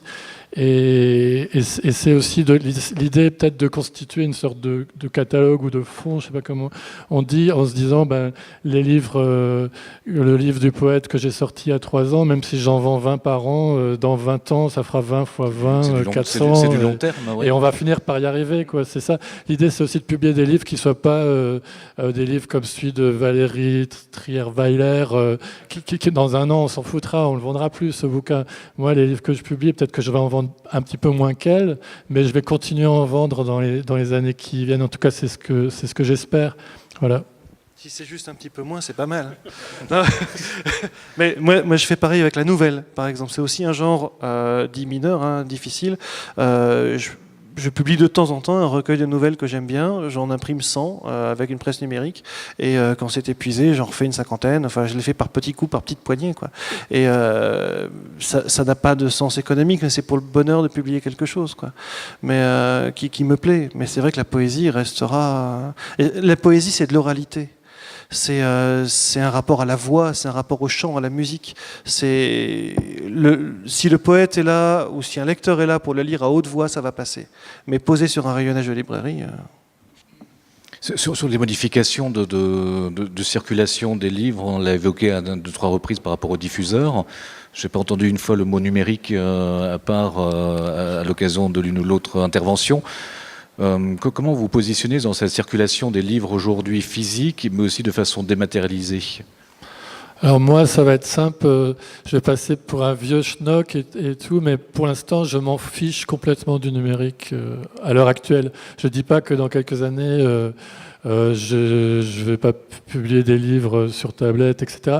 Mais pour l'instant, mes livres, j'essaye de faire en sorte que ce soit plutôt des beaux objets, qu'il y ait le plaisir de la lecture. Moi, j'adore lire au lit et j'espère que les gens qui achètent les bouquins de Philippe Lutz les lisent au lit. C'est tout ce que j'espère. Moi, le numérique, en fait, j'ai pas le temps de m'en occuper. Je me dis, on verra ça plus tard, quoi. C'est tout.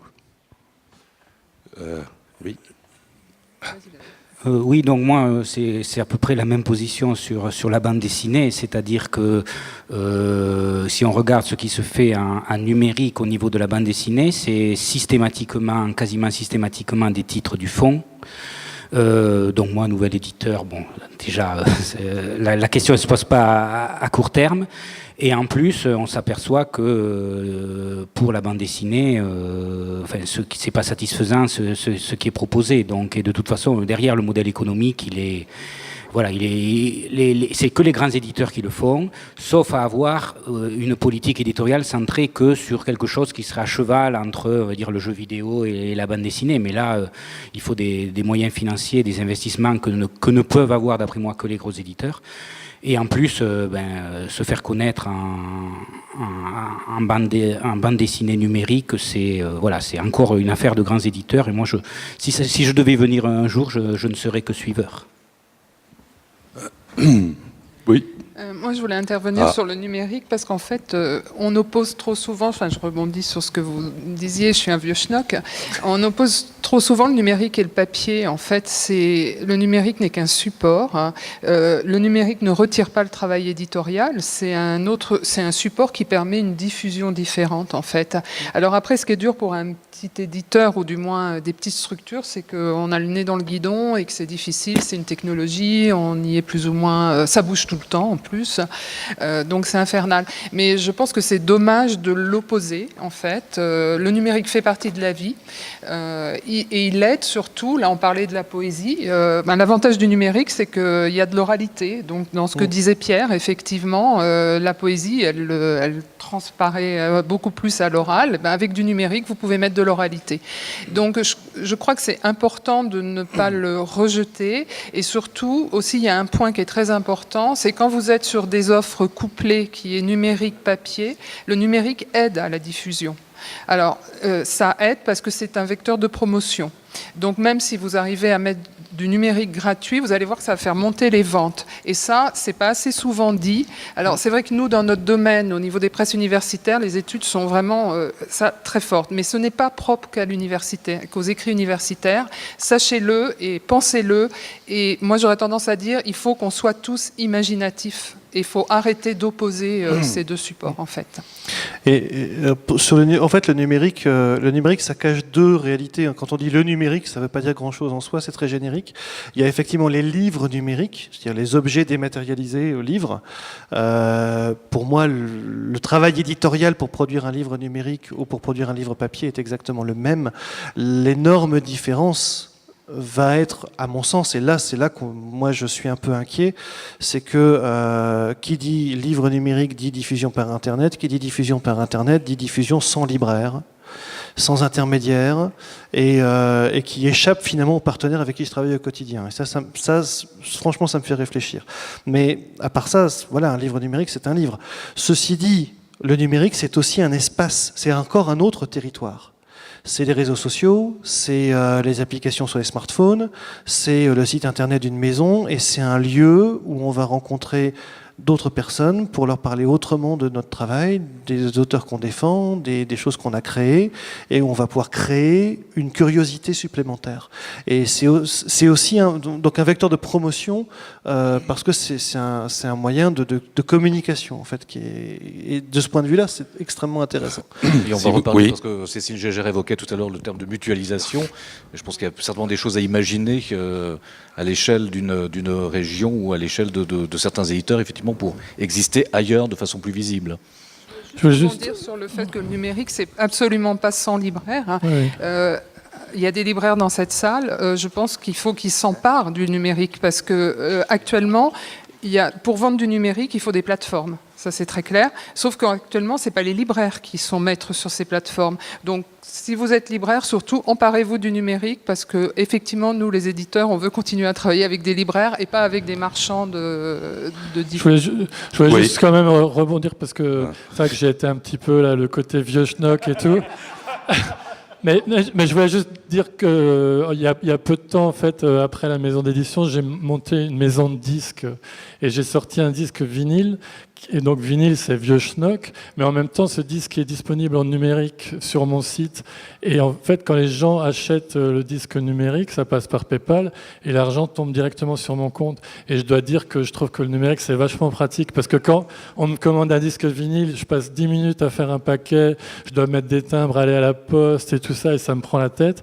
Et alors que quand les gens achètent le disque numérique, donc il n'y a pas d'intermédiaire, il n'y a rien, il y a l'argent qui tombe et je ne fais rien, le travail a été fait au départ, il n'y a plus rien. Donc je me dis effectivement, peut-être qu'il faut que je réfléchisse un peu mieux au développement des bouquins sur numérique, parce que là, il n'y aura plus besoin de faire des paquets, il n'y aura plus besoin de travailler avec un diffuseur, etc. Et je serai tout seul dans mon bureau et l'argent tombera à flot.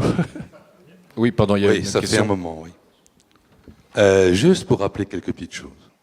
Vous parliez de poésie tout à l'heure, c'est un exemple parmi d'autres. L'histoire de l'édition de poésie en France depuis plus d'un siècle est exemplaire. Presque chaque fois, tous les poètes, parmi les plus célébrés ensuite, les nobilisables par exemple, ont d'abord eu une rencontre avec un éditeur, un ami, un proche. Résultat, une plaquette. 2-3 plaquettes, ce que vous disiez. 50 exemplaires, 100 exemplaires. L'auteur n'en a pas vécu, l'éditeur non plus. Mais ce n'était pas l'enjeu. L'enjeu était simplement une reconnaissance. C'est toujours bien d'être devant soi dans un livre, d'être délivré. Et donc c'est ça qui se passe. Vous l'exprimez aussi. Je crois que ça, pour moi, ça doit fondamentalement rester, exister. Après, au-delà de ça, diffuser beaucoup, en vivre et tout, une autre problématique. Vous savez très bien, tout le monde sait ici, que la majorité écrasante des écrivains, toutes catégories confondues, ne vivent pas de l'édition de leurs livres. Et c'est pas ça la problématique. On n'est pas en train de mettre en place un commerce. On est en train de réfléchir ensemble, vous comme nous, sur quelle autre voie, chemin, plutôt qu'autoroute, qui peuvent permettre effectivement de faire entendre toujours encore, comme ça s'est fait depuis toujours, mais toujours avec force, faire entendre des voix particulières. Non, la poésie n'est pas que de l'ordre de l'oralité, elle peut l'être. Mais effectivement, c'est celle auquel on se réfère constamment. Qui enfant n'a pas lu de poésie ? Quels éditeurs n'ont pas eu envie de publier de la poésie par souvenir de ce qu'ils en avaient ressenti ? Et là, je donne l'exemple de la poésie, je pourrais parler d'autre chose. Mais je crois que c'est ça qui me semble être un débat. Celui qu'on essaiera de construire avec Littéral, parce que je fais la publicité, à savoir parler entre auteurs, parce qu'on ne parle pas entre auteurs, on n'a pas le temps, on ne se connaît pas. Apprendre à se connaître, à parler entre auteurs pour voir quels sont les chemins qui existent. Il y a ceux dont vous parlez, il y en a certainement d'autres à inventer, mais toujours avec cette chose importante, je crois, d'une rencontre. Or, la rencontre, tout le reste n'a aucun intérêt. Enfin, pour ma part. Merci. Je veux juste répondre à ce point en parlant de ce que je pense être l'exact opposé, c'est-à-dire que pour moi, effectivement, quand vous dites la poésie, effectivement, ça vient d'une rencontre entre un auteur et un éditeur qui va promouvoir. Je pense que on est quand même dans un système économique et le problème, c'est que cet éditeur-là, il faut bien voir aussi, je pense que s'il a pu valoriser à un instant donné cette poésie-là, en prenant des risques aussi, c'est qu'à côté, il avait peut-être aussi des choses qui n'étaient pas forcément de la poésie et qui lui ont permis de... C'est tout l'enjeu de l'édition. C'est ce dont moi je parlais. Voilà. Je n'ai pas parlé d'autre chose. Voilà, j'ai dit que le coup de cœur, ça veut dire je publie parce que c'est pas cher en 100 exemplaires, quelque chose parce que c'est mon plaisir. Tout à fait. Mais après, peut-être plus. Non, là, je parle pas de rentabilité. Et moi, ce que je dis, c'est que moi, qui suis dans la bande dessinée, je suis dans le schéma exactement opposé. C'est que je suis dans un schéma économique de fait, puisque, notamment, je vais payer les auteurs avant que l'album soit fait. Oui. Donc, on est dans des diversités éditoriales, et voilà. Mais je suis tout à fait d'accord avec vous, quoi. Mais quelque part, l'une doit compenser l'autre, pour moi. Mais l'exigence intérieure du poète ou de la poésie n'est pas là.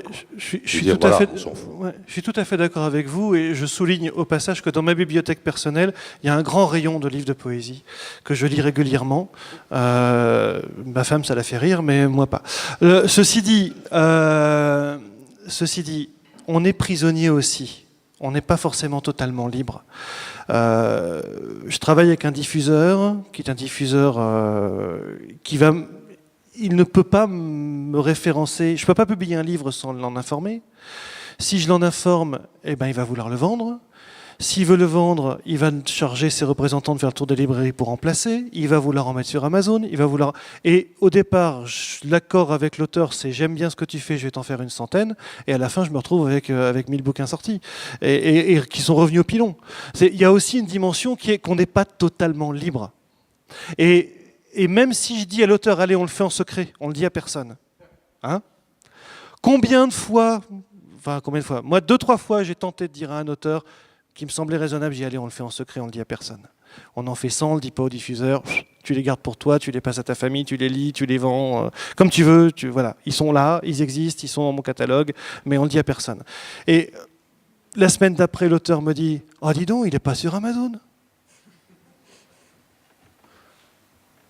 Et moi je lui dis mais attends, l'accord c'était on n'en parle à personne. Ah ouais, non mais s'il n'est pas sur Amazon, et on est reparti. Donc on n'est malheureusement pas totalement libre. On ne peut pas faire complètement ce qu'on veut. À partir du moment où on a décidé pour essayer de gagner sa vie, de rentrer dans une machine, on ne peut pas totalement tricher avec la machine. C'est aussi malheureusement. On peut juste dire que nous, auteurs, sommes totalement libres de notre production, de notre imagination, et vous pas. Mais c'est pas grave. Bon, je vais juste revenir un tout petit peu sur parce que c'est vrai que la question de la poésie, elle est fondamentale. Et je me souviens de quelques soirées avec Jean-Jacques Pauvert il y a quelques années où il me disait, tu sais, en définitive, les livres, ça coûte pas très cher. Ça coûte pas très cher à faire. Ce qui coûte cher à faire, c'est derrière toute l'infrastructure et c'est la maison d'édition, la maison de distribution, etc. Et en tant que tel, je peux me permettre d'éditer des livres à très peu d'exemplaires. Après, c'est des questions de logique, mais moi, je reviens quand même sur le numérique parce que pardon, et Cécile Gégère, vous le disiez à un moment donné, il y a la création littéraire, ou il y a la création en l'occurrence. Là aujourd'hui on parle de livre numérique comme une sorte simplement de facsimilé de ce qui existe, mais il y a toute la partie laboratoire. Alors c'est sûr qu'aujourd'hui cette partie laboratoire, ça me semble difficile qu'une maison d'édition la prenne en charge, parce que c'est extrêmement coûteux. Mais des auteurs les prennent en charge déjà aujourd'hui, ils commencent à travailler sur une écriture qui est en train de changer de façon d'appréhender. Il y a des expériences qui vont de François Bon à de très très nombreux autres exemples d'auteurs qui sont en train de chercher. Je vois dans la bande dessinée, je vois chez les graphistes, je vois chez les photographes des tentatives en l'occurrence de commencer à trouver de nouvelles formes de narration et de circulation de l'image. Ça me paraît difficile qu'aujourd'hui dans le monde de l'édition on ne se pose pas la question de ces avenirs-là de l'édition. Le temps est un peu fini où le livre était le seul vecteur de circulation. Et Dieu sait que je l'aime, ce livre extrêmement chaleureux, qui a mis 400 ans à trouver une typographie, à trouver un papier, un mode de lecture qui est confortable, agréable, etc., qui résiste au temps, ce qui n'est pas le cas souvent de l'informatique. Mais en même temps, ça me surprend un peu que vous ne soyez pas dans une forme de dynamique aussi, en disant ça peut continuer à circuler autrement sous d'autres formes. Aux presses universitaires, on va se lancer dans les applications. Donc on a décidé d'être un peu fou. En fait, l'idée, c'est effectivement toujours des écrits universitaires, mais l'application nous offre la possibilité d'avoir quelque chose de très mobile qui ne coûte pas cher, qui est donc sur smartphone ou sur tablette, et de partir en fait d'une écriture grand public pour arriver à une écriture plus scientifique. Donc en fait c'est un maître de conférence qui est spécialiste de Van Gogh qui a développé une application sur tablette, les rêves de Van Gogh, et donc on va décliner sur le modèle qu'il a pris, qui a donc une écriture avec une horizontalité en fait et une verticalité, ce que la tablette et le numérique permet, et qui permet donc de passer de l'information grand public à une information beaucoup plus scientifique. Donc on va lancer 4 applications en 2016. Donc c'est un grand test. C'est vrai qu'on peut le faire aussi parce qu'on est à l'université, même si on est obligé de lever des fonds pour faire ça. C'est pas de l'argent qui nous tombe tout cuit dans le bec. Mais en tout cas, je pense que ce qui est important, c'est de pouvoir au mieux rester quand même laboratoire et en plus, je pense que c'est aussi une mission de service public de pouvoir continuer à être laboratoire. Donc rendez-vous peut-être à la prochaine session dans un an, on vous parlera plus de l'expérience. Parce que là, on démarre. Pierre. Oui. Bon, je vais peut-être paraître prosaïque, mais, non, mais moi, on parle de réalité dans le. Moi, personnellement, moi-même, oui. les expérimentations, ça me passionne. J'ai joué beaucoup aussi. Maintenant, j'en ai malheureusement plus beaucoup de temps, mais j'ai joué beaucoup à des jeux olympiens avec des écrivains. Et je pense que c'est un peu ça aussi. C'est le même genre de plaisir de chercher des écritures numériques, mais Le souci, c'est que on traverse une période économiquement très dure. Une maison d'édition, c'est une entreprise. Qui sont fragiles. Ça peut être des employés. Malheureusement, les derniers que j'avais, je les ai un peu perdus. Je les retrouverai peut-être. Et il y a derrière une finalité qui est d'essayer quand même de boucler la fin du mois. Et les expérimentations, aujourd'hui, je ne peux pas me les permettre. Si un jour je peux me les permettre à nouveau, ça sera toujours un grand bonheur de le faire. Mais pour l'instant, non. Oui, monsieur. Je veux juste rajouter que, voilà, nous, enfin, quelque part, la question elle est aussi simple que ça. Est-ce qu'un petit éditeur peut se je caricature, mais d'avoir un service recherche et développement, quoi. Notre but, c'est quand même d'éditer, et donc on ne peut pas forcément se permettre. Et même si on avait des subsides publics, etc., est-ce que ces subsides doivent venir vers nous alors qu'on n'a pas forcément les structures pour ça? C'est pour ça que moi je dis que quelque part, c'est pas mon rôle, à mon avis, et même si sur la bande dessinée, effectivement, on peut penser qu'il y a énormément de choses à faire, c'est pas mon rôle de petit éditeur de bande dessinée d'être moteur dans de l'édition numérique ou dans la recherche de produits qui pourraient être mixtes entre du jeu vidéo, de la BD, etc., quoi. Avec le numérique, ce que nous voyons arriver aussi dans nos librairies, c'est des livres qui ont, pour des raisons X ou Y, été lus, beaucoup imprimés, beaucoup téléchargés sur des tas de sites, et des tas de sites divers et variés. Et un éditeur plus malin qu'un autre, ou peut-être qui a la fibre plus commerciale qu'un autre, va s'emparer de cette chose-là, va l'imprimer telle quelle, et va nous amener ça comme on amènerait le petit Jésus le 24 décembre. C'est le truc qu'il faut avoir, c'est super. Et ça nous arrive, et on se rend compte que votre travail a été complètement squeezé, que c'est un produit qui est sorti de l'imagination de quelqu'un, mais sans aucun travail éditorial derrière. Et très souvent, ces livres qui ont été vendus à des dizaines, voire des centaines de milliers d'exemplaires en téléchargement, ils sont juste mauvais parce qu'il n'y a pas de travail. Et ça, c'est aussi pour nous extrêmement dommage de nous dire que le numérique, c'est peut-être un champ d'expérimentation, mais c'est aussi un champ qui laisse à, espérer aux auto-édités, avec tout le respect que je leur dois, espérer d'être publiés et d'être beaucoup lus, alors que fatalement ou très souvent, ça n'en vaut pas la peine. D'où l'importance du travail éditorial qui est effectué, justement de cette proximité, on l'évoquait tout à l'heure, sur le territoire d'une région, permet d'avoir effectivement ces connexions, de s'ouvrir à d'autres. Donc ce n'est pas du tout une exclusive que d'être dans cette région, mais ça permet cette confrontation et ce travail qui se fait dans une maison d'édition de taille humaine. Enfin, ce sont des maisons d'édition à taille humaine. Mais c'est vrai que après, on ne va pas faire de débat sur le numérique. Ce sera le cas demain matin à partir de 8h30, de 9h, pardon. Mais je me permets juste d'allumer de temps en temps des petites pistes, parce que c'est vrai que ne tournons pas le dos. Alors je comprends et j'entends que chacune des maisons d'édition que vous représentez aujourd'hui, ce n'est pas, vous n'avez ni l'envie ni le temps, mais il y a certainement d'autres maisons d'édition qui sont en train de se créer avec d'autres modèles économiques et avec d'autres structures. Donc ce travail-là continue et continuera.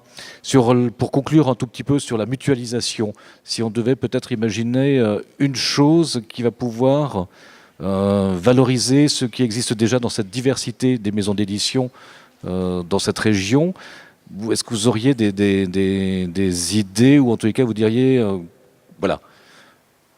nous aurions besoin ou envie de ça comme structure, comme moyen pour pouvoir faire porter nos livres en France, à l'étranger?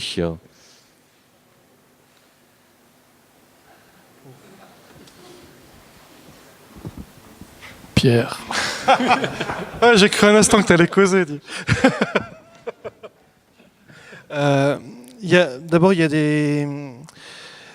des événements qui ont disparu du paysage et qui manquent un peu. Je me souviens par exemple qu'à Lyon se tenait tous les ans au mois de novembre, jusqu'à il n'y a pas très longtemps, un salon qui s'appelait Place aux Livres. C'était Place Bellecour, sous chapiteau, et c'était un salon où n'étaient invités que des éditeurs indépendants. Il n'y avait aucun mastodonte de l'édition. Et on prenait un temps pas croyable. On pouvait prendre vraiment du temps avec le public qui était là. On était tous à pied égalité. Il n'y avait personne qui avait un gros stand, un petit stand. Voilà. Et on était vraiment... Voilà, c'était les livres qui étaient sur la table qui faisaient la différence. Et on pouvait discuter avec les gens, on pouvait leur montrer notre travail. Et des rencontres comme ça, sans doute manque un peu. Je pense que le livre sur la place, ça a été squeezé par la mairie de Lyon et il n'y a pas eu de successeur.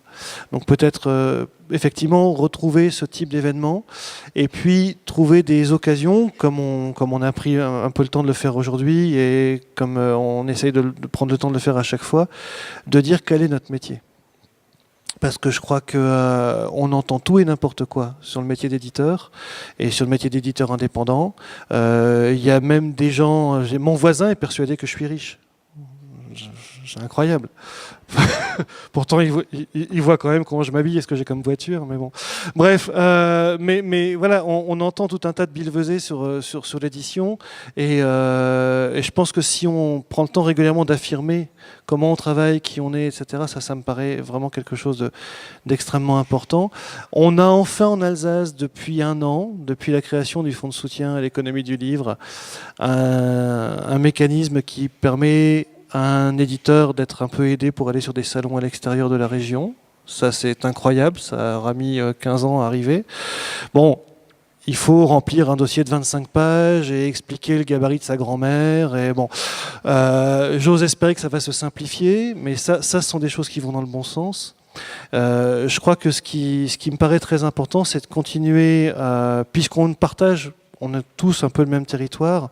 Moi, je crois très fort aussi à une mutualisation de moyens ici en région pour montrer notre travail, pour créer des événements, de manière à consolider notre base et qui va tous nous donner... Parce qu'après, en fonction de nos thématiques, voilà, je dirais, Eric, pour la BD, n'a pas besoin d'aller aux mêmes endroits que moi si je veux défendre des livres d'histoire, ou que Philippe s'il veut parler de rock'n'roll, ou de rock tout court, pardon, ou de punk même, c'est ça.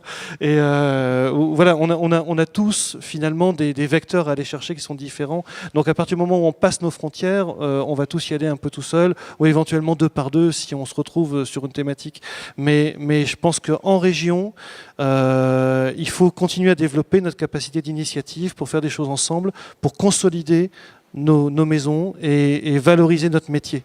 Parce qu'il y a aussi quelque chose qui disparaît beaucoup avec le numérique, avec la crise économique, etc. C'est simplement la notion de métier. Et si on regarde au quotidien dans la société d'aujourd'hui, des gens dont on peut dire qu'ils ont un métier, qui ne sont pas juste des pouces-boutons ou des serveurs de hamburgers, il y en a de moins en moins. Et si on veut se faire respecter, il faut garder un métier, il faut dire quel est notre métier et il faut le défendre.